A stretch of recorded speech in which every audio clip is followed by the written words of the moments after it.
안녕하십니까. 만나고 싶은 사람, 듣고 싶은 이야기 최혜신입니다. 김정한 목사입니다. 건강하세요.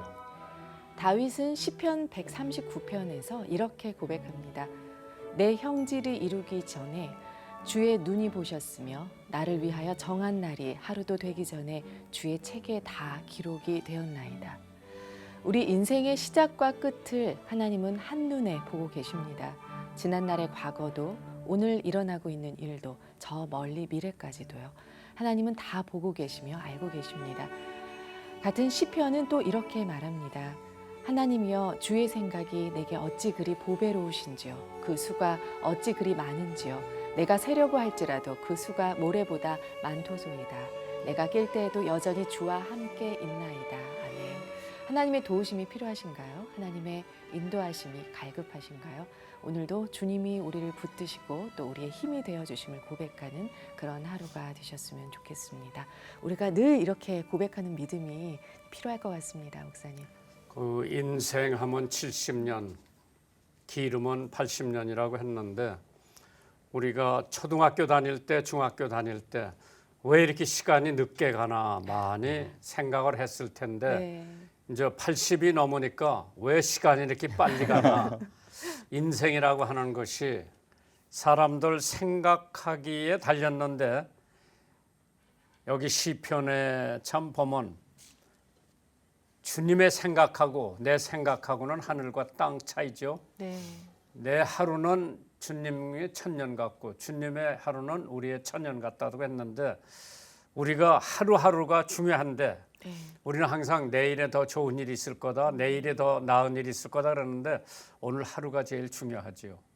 어저께는 지나갔으니까 고칠 수 없고 내일은 아직 안 왔으니까 오늘 하루 어떻게 지내느냐가 중요한데 그거를 잊어버리고 그걸 망각하고 사는 사람들이 많이 있는 것 같아요. 그렇기 때문에 오늘 우리 지금이 중요한 때이기 때문에 효도를 하더라도 사랑을 하더라도 성경을 보더라도 내일 보지 말고 오늘 봐야 돼요. 아멘. 그래야 우리의 인생이 좀 더 보람될 거예요. 아멘. 만나고 싶은 사람 듣고 싶은 이야기 오늘은 울산 극동방송 백철규 지사장님과 함께합니다. 어서 오십시오. 반갑습니다. 네, 안녕하세요. 네, 저희 극동방송 가족분들께 인사 말씀 부탁드립니다.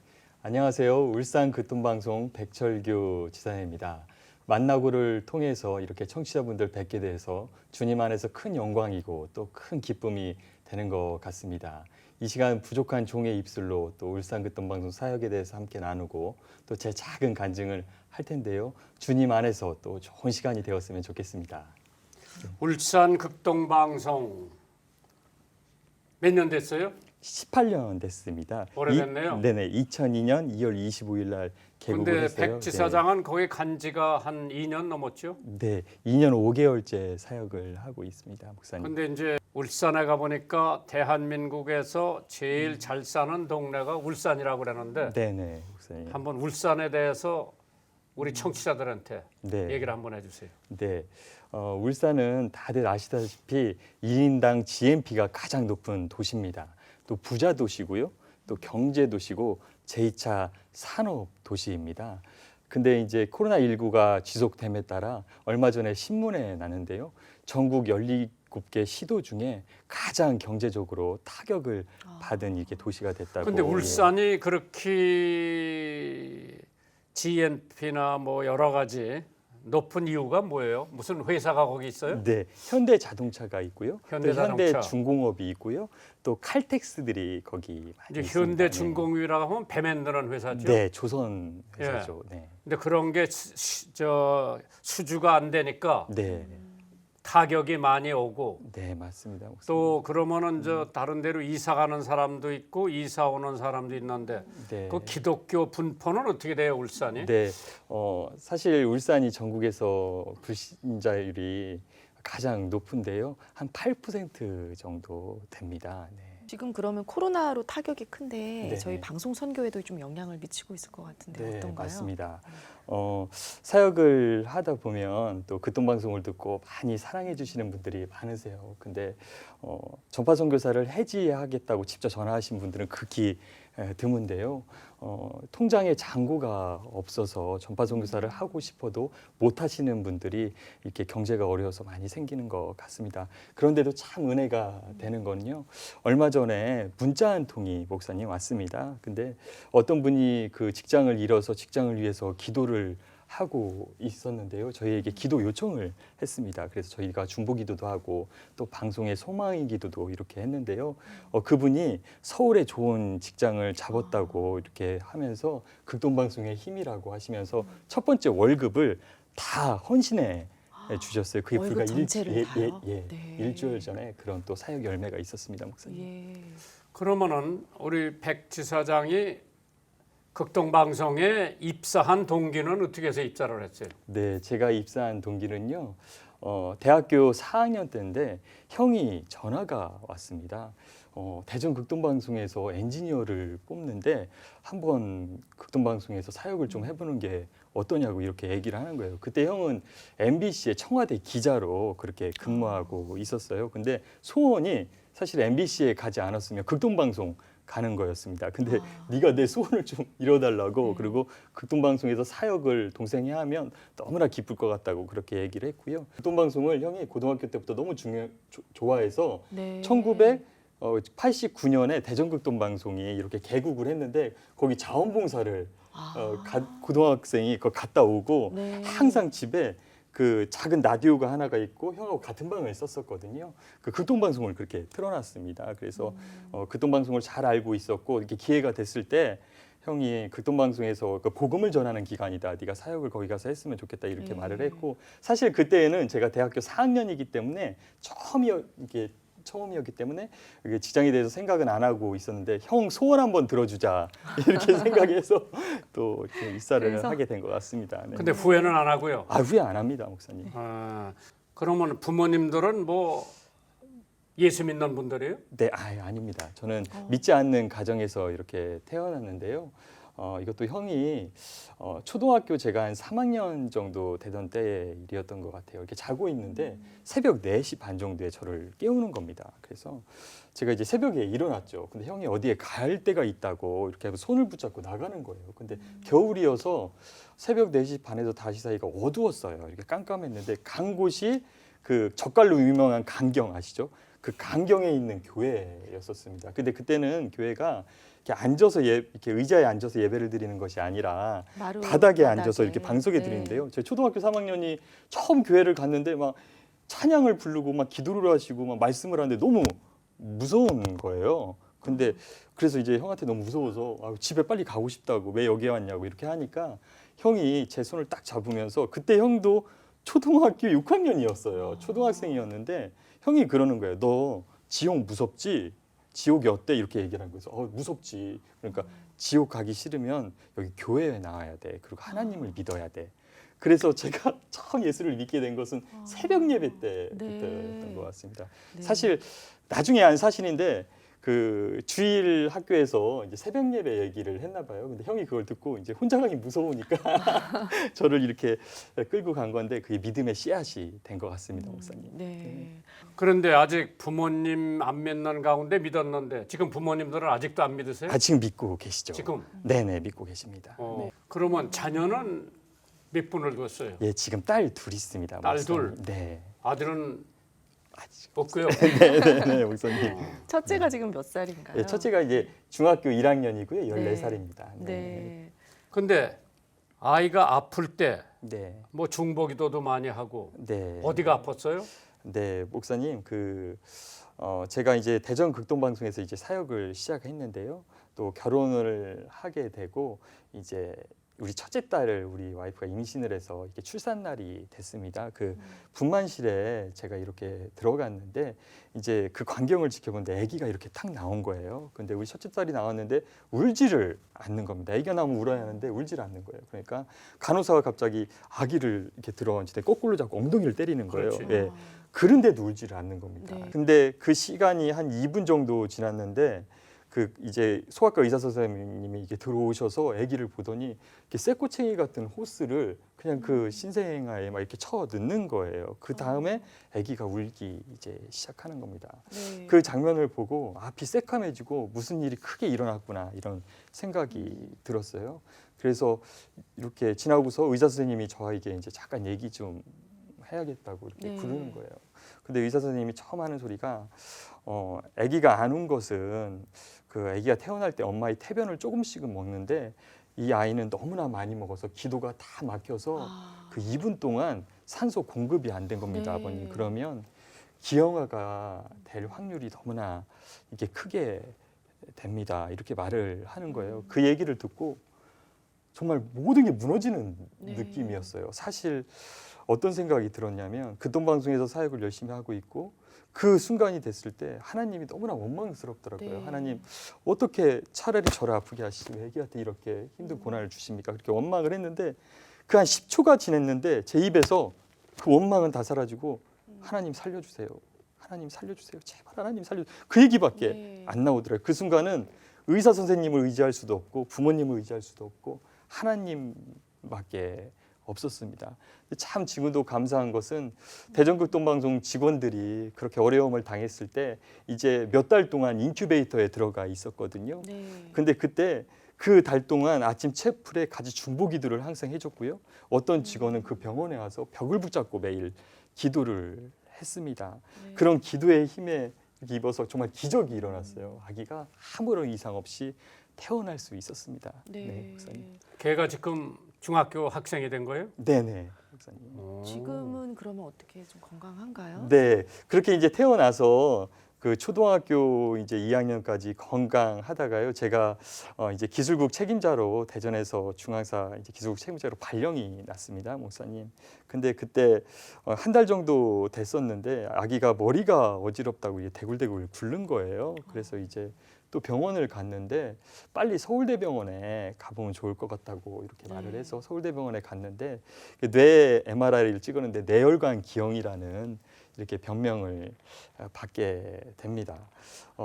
사실은 제가 이제 대전에 있다가 서울에 왔고 저희 아내가 저희 어머니가 또 암 수술을 하셔가지고 그 어머니를 돌보고 있었어요. 대전에서 모시고 있었는데 어머니도 암이지 또 저기 딸도 갑자기 그 뇌혈관에 기형이 있다고 수술도 이렇게 하지 못한다고 얘기를 들었을 때 정말 사랑하는 극동방송이 좋아하는 극동방송을 떠날 수도 있겠구나. 왜냐하면 그 아내한테 그 짐을 다 짊어지게 한다는 게 너무나 두렵더라고요. 그래서 서울대병원에서 이제 첫 번째 시술을 저희 첫째 딸이 받는데요. 사실 기도를 해도 이게 뇌혈관을 건드리는 수술이라 너무나 이게 두려웠었습니다. 무섭고 그렇게 있는데 그때 우리 김정환 목사님께서 전화를 주셨어요. 네. 전화를 수술 주셔서 전에. 네네네 네. 기도를 해주시는데 깜짝 정말 놀랐습니다. 근데 그 두려운 마음이 사라지고 정말 하나님의 말씀처럼 들렸습니다. 네. 그래서 담대함으로 시술에 나아갈 수 있었고요. 이 자리를 빌려서요, 목사님 다시 한번 우리 목사님께 감사하다는 말씀 드리고 싶습니다. 네. 그런데 이제 기술 부장을 하다가 지사장으로 발령이 나서 네, 사실 기술국에 있던 사람이 행정지사장으로 간다는 거는 별로 쉬운 일이 아니고 자주 있는 일이 아닌데 네, 네, 네. 울산에 가서 지사장을 해보니까 네. 이제 교계 목사님들, 장로님들, 이제 또 교인들 상대를 해야 되는데 네. 거기에서 느끼는 게 뭐가 있어요? 네.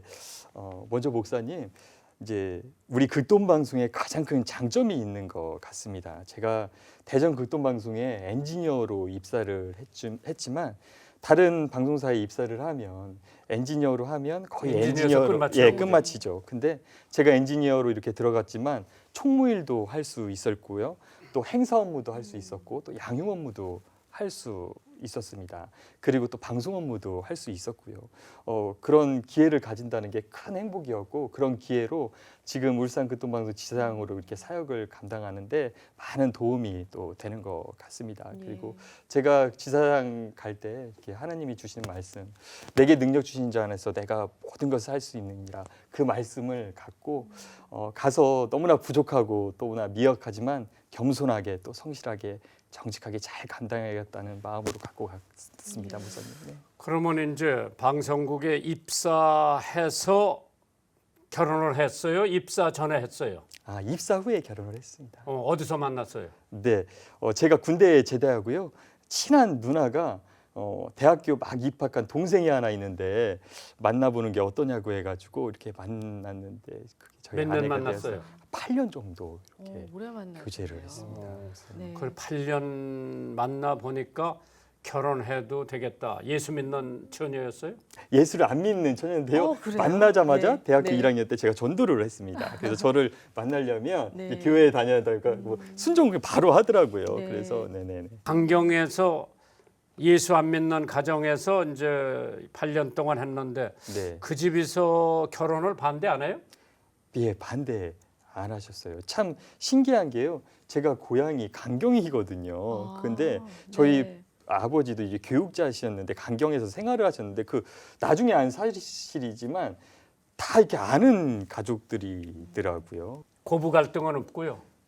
네, 참 고부 갈등은 이제 없고요. 사실 아내한테도 이제 미안한 것은 사실 극동방송이 이렇게 이동을 해 다니잖아요. 그래도 극동방송 사역에 대해서 자랑스러워하고 또 뿌듯해하고 있습니다. 그럼 이제 극동방송 울산지사가 네네. 거기 이제 운영위원 장로님들이 열심히 네. 하셨는데 과거에 네네. 시작할 때 네네. 거기 오장로님이나 뭐 이런 네. 분들이 열심히 하셨는데 네. 지금도 그분들이 굉장히 열심히시죠? 네, 맞습니다. 그 울산 극동방송은요, 2002년 2월 25일 날 개국을 했습니다. 우리 그 장로님들이 1997년부터 골방에서 울산 극동방송 개국 추진위원회를 만들고요, 개국을 위해서 기도를 했습니다. 그리고 5만 명 이상의 울산 시민들 이렇게 서명을 네. 받아서요, 그 2002년이 나던 때에 개국을 마침 하게 되는데요. 매주 화요일 날 모여서 울산 극동방송 사역을 위해서 기도를 하고요. 또 한국교회를 위해서 기도를 하고 나라 민족을 위해서 기도를 했는데요. 지금도 그 모임을 운영위원분들이 이렇게 모여서 계속해서 하고 있습니다. 예. 네네. 울산에 내려가셔서 네. 정말 이제 보람되는 그런 사역의 열매들이 많이 있으셨을 것 같은데요. 네네. 네, 좀 네. 몇 가지 얘기 나눠주세요. 네, 사실 사역을 네. 감당하다가 이렇게 사역 열매를 이렇게 느낄 때 가장 뿌듯하고 너무나 좋은 것 같은데요. 제가 기억에 남는 사역 열매는요. 이것도 얼마 전 일입니다. 어떤 한 분이 이렇게 극동방송에 오셨어요. 근데 이렇게 미장원을 하시는 남자분이셨어요. 근데 그 미장원 안에서 살림이 여의치가 않아서 그 방 하나에서 가족들하고 같이 이렇게 살림을 하시는 분이었는데요. 장사가 안 돼서 너무나 힘들어하시는 분이셨습니다. 근데 그분의 소망은 또 이 극동방송을 날마다 이렇게 들으시는 거였어요. 그래서 미장원업을 하시면서도 이렇게 라디오를 극동방송을 맞춰놓고 틀고 있는데 이제 그 집 계약하는 날이 왔고 임대료를 또 정산하는 날이 왔나 봐요. 근데 낼 돈이 이렇게 없었대요, 목사님. 근데 집주인이 이렇게 내려오신 겁니다. 그러면서 갑자기 집주인이 내려오시더니 극동방송이 이렇게 나오고 있네요. 울산 극동방송이 이렇게 얘기를 하더래요. 그래서 그분이 저는 울산 극동방송 이렇게 트럼으로 이렇게 가게를 시작합니다. 이렇게 얘기를 하니까 나도 참 너무 좋아하는데 이렇게 얘기를 하시면서 혹시 어려운 이렇게 자기네 그 임대를 하면서 어려운 게 없냐고 이렇게 묻더래요. 그래서 지금 제가 사실은 장사가 너무 안 돼서 임대료가 없어서 너무 힘든 가운데 있다 이렇게 얘기를 하니까 그 집주인분이 그럼 좋다. 이제부터 돈 있는 만큼만 임대료로 내라. 네. 그리고 내가 백지 계약을 하겠다. 돈을 안 줘도 좋다. 그러시면서 울산 극동방송 열심히 계속 들어주면 좋겠다고 하시면서 가시더래요. 그러니까 울산 극동방송을 통해서 기적이 일어나는 것 같습니다, 네. 목사님. 네.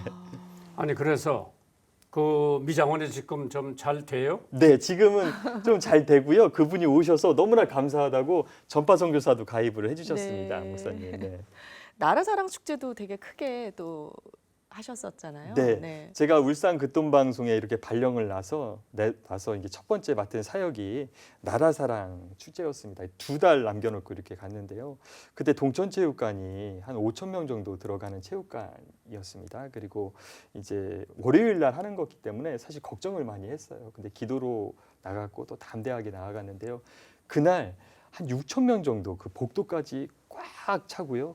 또 울산에 계신 대부분의 기관장님들이 또 시장님도 오시고 또 경찰청장님도 오셔서 또 우시면서 검사장, 법원장 다 오셨더라고요. 예, 다 오셨습니다. 네. 네, 맞습니다. 네. 그래서 태극기를 흔들면서 눈물을 흘리면서 이렇게 관람을 했던 것 같아요. 그때 목사님 저희 가족도 다 이렇게 와서 봤는데요. 저희 와이프가 그 아름다운 그 축제, 웅장한 축제를 보고 극동방송 사역을 너무나 좋아하고 자랑스럽게 더 생각을 극동방송 하는 것 우리 같더라고요. 남편이 정말 저걸 해냈다. 네. 자부심을 가졌겠네요. 네, 그래서 계속 눈물을 흘리면서 이렇게 봤다고 하더라고요. 네. 네.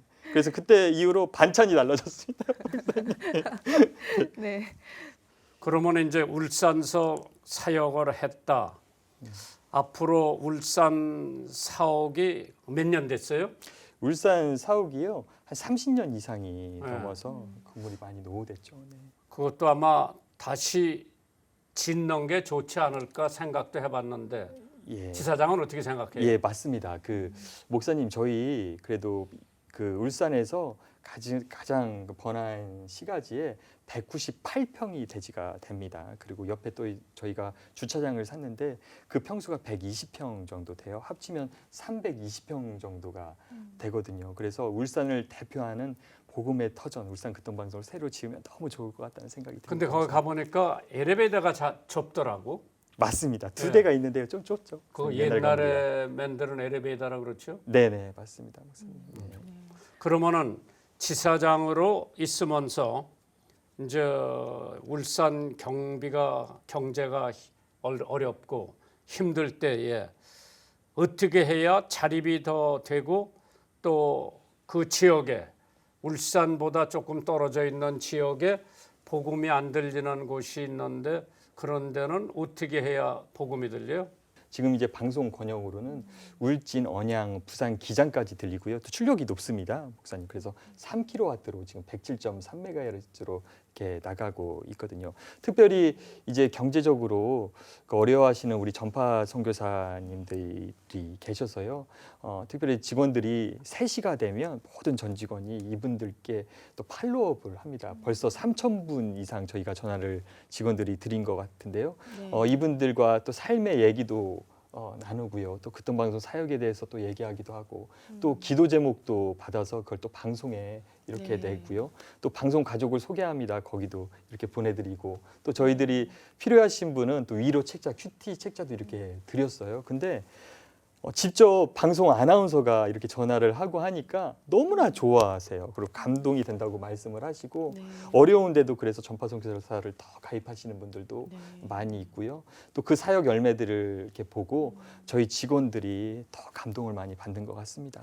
만나고 싶은 사람 듣고 싶은 이야기 함께하고 계십니다. 청취자 사연 도착돼 있는데요. 나누겠습니다. 목사님 안녕하세요. 저는 극동방송을 사랑하는 애청자 이진호 집사입니다. 성경을 읽다가 궁금해 생겨서 목사님 사연이 남깁니다. 말씀해 보면 사랑은 허다한 죄를 덮느니라 라고 나와 있는데 사람들과의 갈등 속에서 말씀과 괴리감을 느끼고 있는 것 같습니다. 어떤 사람이 아무리 생각해도 나에게 큰 잘못을 했고 매번 그렇게 이해하고 때로는 나의 진심으로 털어놓을 때도 있지만 진심 통하는 것 같지 않았고요. 그런 식으로 일방적으로 제가 이해하고 관계를 이어나갔던 것 같습니다. 하나 이만큼은 그게 잘 되지 않아 관계를 정리하려고 하고 있습니다. 모든 사람과 다 두루 친해질 수 없다는 결론으로 스스로 우연 삼으려고 하지만 마음 한켠에는 그 사람과의 갈등으로 인한 무거운 짐이 있는 것 같습니다. 나와는 정말 맞지 않는다고 판단이 될 때 관계를 정리하는 것이 맞는 건지 주님의 사랑으로 어떻게 끌고 나가야 하는 건지 모르겠습니다. 이럴 때 어떻게 해야 할까? 이진호 집사 올림. 네. 아주 중요한 질문이죠. 네. 근데 이제 이 사람은 용서를 해줬는데 상대방이 상대방. 아마 안 받아들이는 것 같은데 네. 베드로가 예수님을 만나서 내 형제가 나한테 죄를 지면 몇 번이나 용서해 줄까요? 물어본 적 있어요. 네. 베드로는 큰 마음을 먹고 7번 정도 용서해주면 될 거라고 생각을 했을 것 같은데 예수님이 아니다. 70번에 7번씩이라도 용서를 해줘라. 그래서 나머지는 하나님 앞에 맡기고 그 사람이 돌아오든 안 돌아오든 나는 늘 교회에서 내가 그 사람을 위해서 축복 기도를 해주면은 참 힘들지 그것도. 그걸 해주면 그 사람이 안 받아들이면은 그게 다시 나한테 돌아온다. 그렇기 때문에 그 축복을 많이 해줘야죠. 아멘. 안 받을 거 생각하고 그게 내게 돌아온다. 그래서 이 7번에 7번씩 용서해달라고 하는 것은 사람으로서는 불가능하지만은 네. 그러나 자주 계속 용서해줘라. 그런 것 같은데 그렇게 한번 집사님이 해보시면은 나머지는 하나님 앞에 맡기고 그 본인한테 내버려두고 나는 용서해주고 네. 나는 사랑해주고 나는 그 사람의 과오를 인정해주고 용서해주면은 해결이 되지 않을까. 네. 아멘. 네, 이진호 집사님 또 오늘 저희 목사님께서 주신 말씀이 많은 도움이 되셨으면 좋겠고요. 준비한 선물도 보내드리겠습니다. 힘내시기 바랍니다. 이 시간 방송 들으시고요. 이렇게 함께 나누고 싶은 사연이 있으신 분들은요. 인터넷으로 참여해 주시기 바랍니다. www.febc.net 극동방송 홈페이지 들어오셔서 만나고 싶은 사람 듣고 싶은 이야기 게시판에 사연 남겨주시면 됩니다. 이 방송은 전국 라디오 방송뿐 아니라 극동방송 인터넷 홈페이지, 모바일 어플리케이션 그리고 유튜브의 극동방송 TV 채널을 통해서 영상으로도 시청하실 수 있습니다. 많은 분들의 관심 부탁드립니다. 네, 오늘 울산 극동방송의 백철규 지사장님과 함께한 시간이었는데요.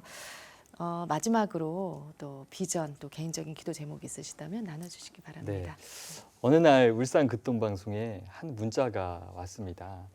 초등학생이 용돈을 모아서 그 아버지 이름으로 아버지 구원을 위해서 전파선교사를 가입한 문자가 왔어요.